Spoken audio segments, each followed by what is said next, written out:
Hey everybody, it's Norm from Tested, and welcome back to Projections, where this week we continue our visit to game development studios working on virtual reality games. I have a special one for you this week. Back in December, was over at Valve's headquarters in Bellevue, Washington, to play some of Half-Life Alyx, and then also got a chance to sit down with Robin Walker and Greg Coomer from the design team to talk about making the game for virtual reality, the things they've learned, the things they're excited for, and give you a little bit of a preview of what to expect. There'll be no spoilers in terms of the story for Half-Life Alyx here, but we do dive deep into VR mechanics, and I think it's a fun conversation.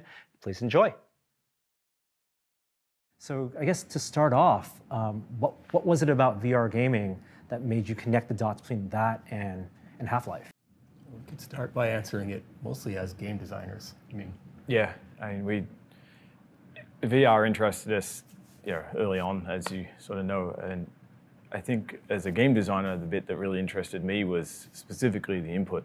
Right, when trying to do innovation in game design, one of the sort of easiest sources is new input methods, right? Because any kind of input that a player can provide to your game that they've been unable to provide in the past is obviously a place to start whenever you're looking to do something new. And so we were really interested by simultaneous, 6 degrees of freedom, 2 inputs plus your head, so really 3, and that it just seemed very fertile. There were lots of things we thought we could do, and We'd sort of been simmering on that, I think, for a while, but the lab put us in a position where we watched lots of players, and watching other people play video games is still, I think, the best way to get better as a game designer and one of the best sources of new ideas. And seeing some people play the early versions of the lab and the early versions of what became Job Simulator later and stuff like that, there are sort of moments in that I still remember as a designer where I saw players provide input into the game that was simultaneously sort of effortless on their part and incredibly complex on the game design side. And those were really exciting as a designer in terms of like, oh wow, we can use this in a way. And there's also often the case with VR, it's people who are not complex not heavily experienced video gamers, yet able to provide very complex input. Whereas if you look at where we've got to these days with 2D screens with like in first-person shooters, the sort of expectation on you in terms of the input you need to provide to be a high-skilled player is often something that really you sort of had to have played through the genre as it grew to be able to just jump into now. But people can jump into VR and provide very complex input, and that's pretty exciting.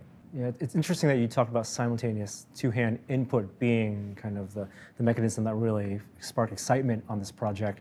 Because when we look at VR in the early days of consumer VR in the past 8 years or so, we didn't have motion controllers on a lot of the headsets, and really immersion and the sense of presence was the big selling point. Yeah. And even the idea of hand presence doesn't necessarily dovetail with interaction. Yep. Right. So it was less so being able to see your hand, because that's a very intuitive thing when you're holding something like the Vive wands or Oculus controllers and getting your fingers, and that's something, like you said, you don't have to learn as a new gamer. But it's not until you have ways to interact with the world to kind of those verbs of VR. Yes. Yeah. The order in which the industry figured those things out makes some sense. I mean, first, we all needed to figure out how to put the player somewhere, transport them. And then we could engage them in really becoming interactive and doing things, and the verbs come to the foreground. So it does make sense, but it definitely was a focus of ours to be caring about the method of input and the activity, rather than putting all of our focus on the part of it that sits on your head that's sensory but not really active. And I imagine those things are intertwined, the world building aspects and how you design levels and populate levels. You always have one foot in your mind about like how do the players interact with the things they're seeing as they're exploring and puzzle solving. So what are the interaction models, two-hand specifically, that are in Half-Life Alyx that you guys are the most excited about or have kind of iterated on and feel really great about? We've learned a lot about interaction in Half-Life Alyx. I don't know if it's an interaction model, but one of the things we've learned a lot about is the density of interaction, which it also affects the pacing of a player through the space. So much of how people play Half-Life Alyx is actually pretty significantly different pace and therefore density of interaction. People are slower to traverse space, and they want to slow down and be more interactive with more things in each environment. And it has affected, on a pretty fundamental level, how we've constructed environments, put those things together. They're not slow because of some constraint around, how they move through the water, and they're slow because they just pay so much more attention to everything, and they want to mess with things, and they want to poke at things. And so, as world builders, it was really exciting knowing that you could put, you could see a bunch of players mess around in a corner with something they saw over there, and then put extra work into rewarding that in some way that was interesting, because you were confident that a significant number of the players would pay attention to it, and hence it was worth our, the investment of resources. Whereas a lot of times in, older Half-Life games, a bunch of players are just running through the environment very quickly, looking for enemies and so on. And so it would often be a little harder to justify the smaller number of players you might see who just try to slow down and interact with something. And so it was sort of fun to build this game because we got to fulfill all of our desires to fill every little nook and cranny with something in a way that you couldn't quite justify it before. And so that was really exciting. You want to fill all the drawers, all the cabinets, and reward players with whatever drops you have there. And I'm sure for the art team, it's very exciting because you get to fill it with Easter eggs, but also in VR, the fidelity of the art is more heavily scrutinized because you can bring things up, and you have to make things react the way people expect them to react. You also have to, at some point, decide when to stop, which is sometimes harder for us to do. It's not a simulation you're building, even though there are physics objects, plenty of physics objects, it looks like. Yeah, finding that right line. Like Half-Life 2 was one of the games that, was one of the, I think when it came into time when the industry was really just started grabbing hold of physics simulation and bringing it into the games.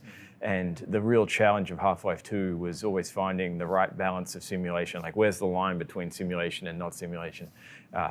Which led to comical things like I always enjoyed the day we turned on simulation on the player in Half-Life, like simulated the physics on the character, and you could press forward and we'd apply a physical impulse to you, and you could run into a wall and kill yourself instantly because the amount of force you could generate to move at the speeds you'd been moving around FPSs previously would just kill you on impact if you walked into a wall.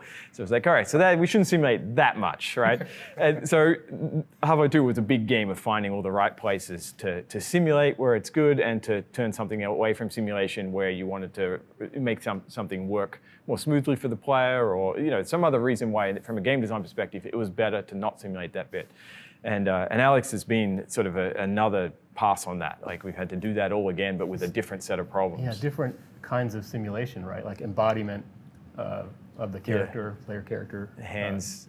The hands have been a huge amount of work. One of the, you asked back earlier about the models. Like, I think one of the things we started with that we felt like was just sort of a requirement was that their hands would be solid, that you should be able to just, in the way that we sort of said earlier, like a new player coming into this space, perhaps without some long-term experience with VR or something, they're going to see the hands, they're going to just expect them to interact with things, right? And so we should attempt to meet them at that. And just dealing with players being able to casually go along and just push things, like it's so simple and so easy and so hard technically. But you're also making decisions like you can't press your hand through a table, you don't visualize the ghosted hand like some other VR games do. You kind of have these natural boundaries that then, as I was playing through it, I realized, okay, then I'm not going to do this. I understand kind of this is the playground that I get to play in with my embodiment in the physics of the world. One of the sort of rules of thumb we tried to stick to in Half-Life 2 a lot was this idea that with things like the physics simulation, you can never get it 100%. It'll always break in some way, but we should be able to get to the point where it won't break for a player who's not trying to break it. And so if you just play the game and you're part of, you run with the fantasy and you try and fit to it, nothing should go wrong. But if someone really tries to push it really, really hard, then we accept the fact that maybe it can't handle that. And so we've tried to adopt that rule with Alyx as well. And that's been harder because of the whole issues with real world hands and virtual hands and stuff like that. And so the simple example of like how I push my virtual hand on top of the table, what happens there, we went through, I have no idea how many iterations of the visualization of what's going on there, trying to find one that helped you understand what was going on if you were doing it and not trying to break it, but and perhaps confused, to telling you what's going on if you were actually trying to figure out, like, what happens if I do this? Yeah. And so finding all these various interfaces that find the right time to appear, so they're not, because if you're not trying to do stuff and suddenly a piece of interface appears that you weren't expecting, it's confusing. Like, what's happening here? And so there was a lot of iteration. IK, even in that come into play, where you got to display the hand colliding in a way that would make sense connected to a real So human you're arm. modeling, but you're not showing like elbows intentionally. Yes, yeah. We need. I mean, there were a set of reasons why we needed to be able to make sure your hand is still connected to your arm. So whether it's things like grab the other side of a door and then push the door closed, stuff like that. And so, so yes, there's that simulation there where we use that for detective purposes and stuff like that. But at the end of the day, we just found that as soon as we visualized that, there were a set of problems for a bunch of other customers. And every time players start playing, they don't seem to notice the moment they're into the game. It's always something spectators notice when they're watching someone else play, but when they're in games, they just never comment on it. And the same applies to traversal and walking around the world. The game you can play, you can blink around the world, teleport around the world, and while that's something that we saw in the lab, it sounds like it's not as easy as just mapping that movement mechanism over to this game. And even chatting with you guys about how you're thinking about the free locomotion, it's difficult with physics objects. Turns out it matters a lot.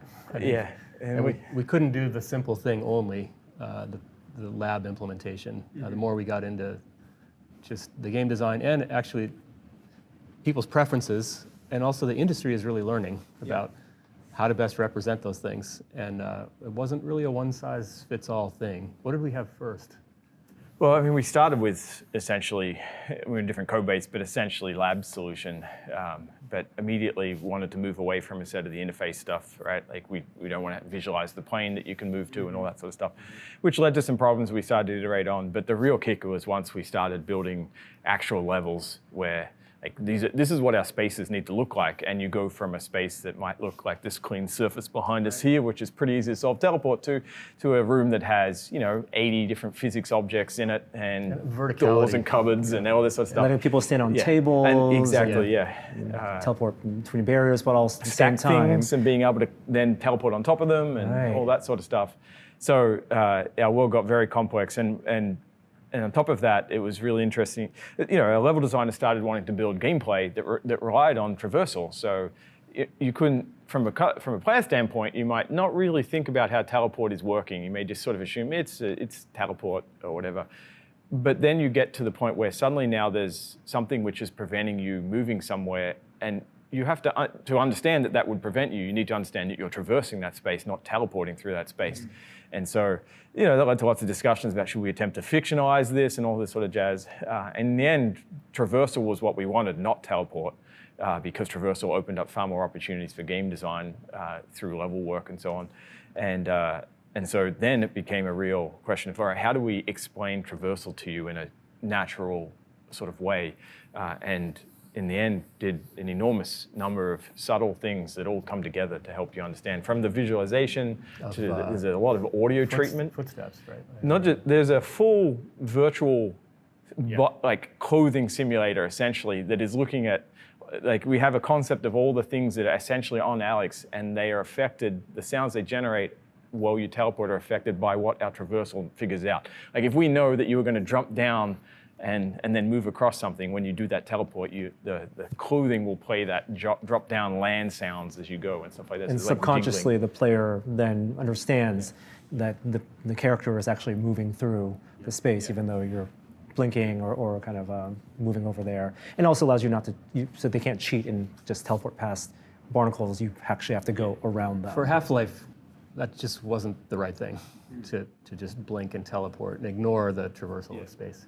Yeah, so we solved, I think when we started, we sort of had this idea that teleport was a concession of some kind to a free movement. But as we put more work into it, we just became more and more happy with it, that we don't think there's actually that significant a difference at all between the experience. And certainly down to all the sorts of way, like the AI are aware of you. They know if you teleport across a corridor, they saw you move across. So we tried to catch all those various cases. And then as we put more and more playtesters through it, we came to see that for a lot of players, they're just editing out the teleport, much like people seem to edit out movement when you get experienced in an FPS and you want to move over there and you press your W and your A key and orient your mouse, you don't think about any of those things. You sort of edit out that step and you're just over there. And so we saw the same sort of thing happening with teleport. People would talk about teleport in our early maps where things weren't finished with art and that world wasn't really dense, and then they would completely stop talking about teleport the moment they got into the spaces Once where they were the world was actually doing dense, things. and they're collecting and searching, and then some of the other tools like the gravity gloves being things which subtly reduce the amount of teleport you need to do, because you see something over there, and if you want to go over there, you don't need to teleport over there, pick it up, teleport it, you can just catch, move on. It's not explicitly room scale design in that like you have a small area that you teleport to, then suddenly you are walking around. I mean, you can. You can, but yeah, like absolutely. The gravity gloves specifically, at least, reduce a lot of that in my playtest, and that doesn't seem like a very easy thing for you guys to have solved for. It feels really good. Like the implementation, right? Pulling something with the force power, like the intent that me as a player have. How did you guys get to that point, and what are you guys doing to make that feel good? Years of work. I mean, probably the hardest problem for the gravity gloves was trying to find out how we can, essentially how do we activate them? Like the subtlest and hardest problem was not the moment you pull and catch and so on. There was a lot of work there. There's a lot of subtlety around how we orient the thing. It actually does, it knows which hand pulled it and tries to get to that, but it adds in the interpretation of your twist, so you can add a little bit of sideways, and there's a bunch of stuff going on there. Across the room. Exactly. But the hardest part was actually, how do we know that you want to use your gravity gloves right now? Because we didn't want to have a button, and the main reason for that was every time we tried a button on it, people used it far less. The moment there was a button you had to push to turn them on and then use, people just barely used them. And we tried all sorts of variants of, like, you can toggle it on and off, you can, there's a slight thing you do before. We had some solutions that worked well on knuckles, but had no analog whatsoever. They used the cap sense entirely, open up your hands to basically activate them. And that became a huge amount of... Well, now in playtesting, I mean, players are pretty prolific. They're using gravity they're doing gloves constantly all the time. Yeah, but it's still it's not a button, but you're still grabbing first.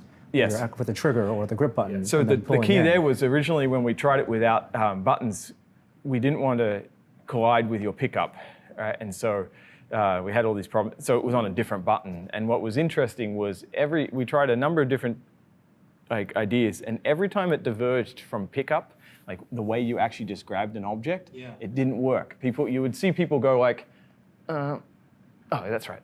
Like there would be this phase where they'd have to remember how to do gravity gloves, but every time it got aligned with pickup, it seemed to map to people's idea that they're just kind of picking up at range, and it just worked so much better there. So in the end, once we aligned it along that, things got a lot better. But it's again, players playing along, they subconsciously understand the rules of the game, and so the more you play along, the more believable it is. That one just seems to become pretty natural for people. I mean, it doesn't seem to be a very conscious thing, but pretty quickly a playtester gets into the mode where they're not thinking about that either. They're just picking stuff up. I mean, it's such an essential part of the game, but it's also something that across the many different controller designs and button configurations that are on VR headsets is something that you have to consider. So what's that process been like, going for something that doesn't have, like you're not designing interaction models where you're doing what was shown in previous demos of pinching to pick things up or necessarily even squeezing.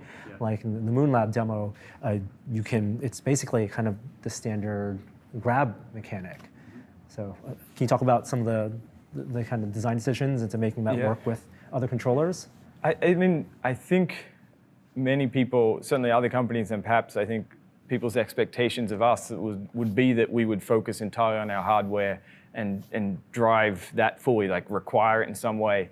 But we always felt this product was about bringing as many people to VR as possible in as many different ways, whether they want to play seated or standing or blink or or free move or whatever controllers they have. So it wasn't really an option that we ever felt like we had to do something in a way that we just had no version of on all the other controllers, even going all the way back to the original Vive, where we have a much smaller number of buttons or Windows MR controllers. And so it was a bunch of work, but most of it was really about just trying to find that sort of set of trade-offs that that were good enough that could also work across everywhere else. And in some of the cases where we could find a better way to do it on Knuckles, to do that, but still just make sure it could still work everywhere else. So I guess there's not really anywhere we put any real significant amount of time into anything that we didn't already have a plan for how this would fall back to others. So in the end, it was a bunch of work, but not so much More just like removing friction where we can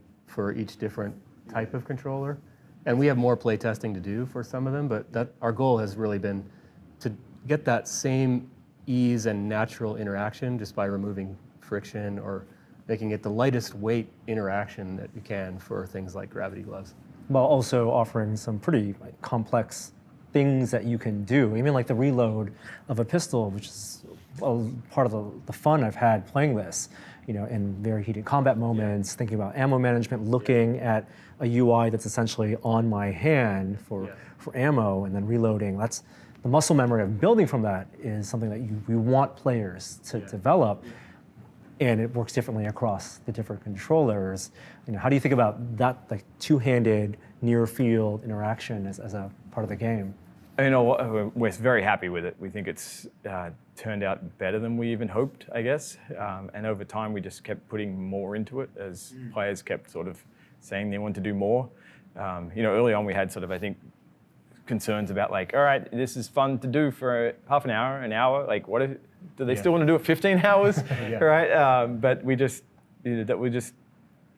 never saw any fatigue on the part of players around that sort of stuff. And so we started to, get different weapons and they have different mechanics and so on that just seem to keep working. At the foundation of, I think, so much of what we're doing is really about just making sure you have tracked controllers. As long as you have tracked controllers, we can do an enormous amount, right? The amount of input you are giving us there is so much more than we've had in the past. That it's, even if you have one button on each of those, you can probably provide, you can definitely provide more useful data than we've had with a keyboard and mouse. We could replicate that with a keyboard and mouse, but it wouldn't be intuitive and would use way too many keys. Right? Macros for these things. You can try and explain that to someone, whereas one of the great things about the game is you can just let people, for the longest time, actually we ran with no tooltips of any kind. We had no ammo readout on the pistol really either. And people would just figure it out. They just mess around with it and grab things and pull things, and it worked. And that was very heartening. And those things apply not only to the combat, but also the puzzles that you guys. Those are all again with the mindset of having track controllers and two-handed interaction. That seems to be the thing. Whether it's exploration, puzzle, or combat, those are core to the game. Yeah. I mean, you're reminding me that we're actually going through a process where we're looking at making Half-Life Alyx playable with a single controller or single-handed, but we haven't gotten all the way through that process yet. We're trying to make sure that that's possible, just for accessibility reasons. Yeah. But you're right that on the game design side, that the core has been about enabling two-handed, tracked, fully interactive, input. And even with that direction as the thing that invigorates you as game designers, you feel like that's just the tip of the iceberg for VR, right? Like, when this is shipped and done, or as you guys have been making this over the past couple of years, have there been ideas and things? Yeah, part of this is why we care about VR in the first place. I mean, this amount of input, it's almost like an I/O issue with the platform, or opportunity with the platform. Like 6 degrees of freedom on your hands and your head, and so much fidelity going into your eyes and ears, and those things are just part of why we think the medium is so promising. It's just it seems like a multiplier on what gaming has been to afford that much interactivity, and that you're lighting up more of the player's brain when you have that level of input and output from the devices back to the player. So it's why we were excited in the first place about trying out the medium as one where we should apply ourselves as game designers, and that it should continue to be a thing for Steam. Mm-hmm. Is that something that you plan on, those lessons to share with other game developers or the public, the lessons learned, so they're using those best practices and not having to retread the years that you guys have been doing? Yeah, for sure. I mean, we see part of our role, I guess, as sharing best practices, but more enabling other people to build the kinds of things that we've built and try their own versions of these experimental things. You know, Half-Life is one solution, and we've figured out some things that we think work well for that game, and we want to share what we've learned for that game, but also help people understand, you know, what the opportunity is in this medium in general on the PC and on Steam. Yeah, for new gamers, new to VR gamers, and also people who have already bought into VR and something new and high end and full of production value. And, yeah, what's left to do in the next 3 months? Fix bugs. That's pretty much all there is left to do. Yeah, it's interesting. I mean, and watch playtests. Watch a lot of playtests. Yeah, both of those things are, I think, the main thrust of the work. Like, there aren't a lot of people walking around adding brand new features or, you know, environments or, you know, like new character scenarios. So, if somebody tries to do that at this point, they have an uphill road. Mostly it is in finishing. I mean, the only real stuff that's beyond just bug fixing are the sort of leaf things that I think that we really want to get in that just sort of had to wait until the end, which are things like accessibility options. And one of the things that's nice now that we've announced is that we're hearing from a lot of gamers who have specific accessibility concerns that in some of the cases we hadn't thought of, and so that's awesome. We can get those in before, as opposed to trying to figure out how to do them afterwards. But we're pretty much done at this point, which is really nice. That must be very rewarding and very exciting. And there's is. still a lot more work to come. It does feel like there's a lot more, but yes. It all seems easy from here on. Well, good luck. The announcement was much scarier than finishing. That's true. Yeah, and we can't wait to, of course, play the full thing and be able to have a longer discussion and conversation with even the audience and the players as they get to play it as well. Thank you both. Thanks for coming out. So I hope that gave you some insight into what to expect from Half-Life Alyx and the things that I'm personally very excited for in terms of the two-handed interactions and being immersed in the world of Half-Life. The game, of course, comes out on March 23rd, and we'll have a lot more coverage of it coming up to release and, of course, after release. Thanks so much for watching, and we'll see you next time.